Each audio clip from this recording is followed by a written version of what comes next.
தளபதி விஜய் எப்போதும் தனது தனிப்பட்ட வாழ்க்கையை ரகசியமாக வைத்திருப்பார். ஆனால் கடந்த ஒரு வருடமாக அவரது மனைவி சங்கீதாவுடனான திருமணம் குறித்த வதந்திகள் அலைகளை கிளப்பி வருகின்றன.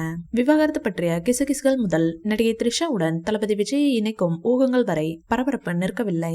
சரி, இவ்வளவு குழப்பங்களுக்கு மத்தியில் சங்கீதா எங்கே? குடும்பத்திற்கு நெருக்கமான வட்டாரங்கள் தெரிவிக்கையில் சங்கீதா நீண்ட காலமாக லண்டனில் தங்கியிருப்பதாகவும் அவர்களின் மகள் திவ்யா சாஷாவின் கல்விக்காகவும் கூறப்படுகிறது.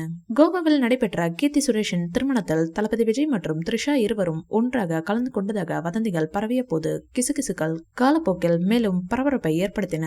இந்நிலையில் தளபதி விஜய் அவரது அம்மாவுக்கு கோவில் ஒன்றை கட்டி கொடுத்துள்ளார். அந்த கோவிலுக்கு நேற்று த்ரிஷா வந்ததும் அவரை உள்ளே வரவிடாமல் தடுத்து வெளியே அனுப்பிவிட்டார் ஷோபா சந்திரசேகர். இந்த வீடியோ வைரலாகி வருகிறது. இது தளபதி விஜயின் காதல் விவகாரம் குறித்த ஊகங்களுக்கு மேலும் வலு சேர்த்தது. இதற்கிடையில் பொது நிகழ்ச்சியில் சங்கீதா கலந்து கொள்ளாததும் தளபதி விஜயின் அரசியல் ஆர்வம் அதிகரித்து வருவதும் பிளவை மேலும் ஆழப்படுத்தியுள்ளன. சங்கீதா கடைசியாக அக்டோபர் 2024 திமுக தலைவர் முரசொலி செல்வத்தின் இறுதி சடங்கில் அஞ்சலி செலுத்தும் போது பொதுவில் காணப்பட்டார். அவரது சாதாரண தோற்றங்களும் ஊடக வெளிச்சத்தை தவிர்ப்பதும் மர்மத்தை மேலும் அதிகரித்துள்ளன. இந்த வீடியோ பிடிச்சிருந்தா லைக் பண்ணுங்க, ஷேர் பண்ணுங்க. மேலும் விஜய் சார் பற்றிய தகவல்களுக்கு எங்க சேனலை சப்ஸ்கிரைப் பண்ணுங்க.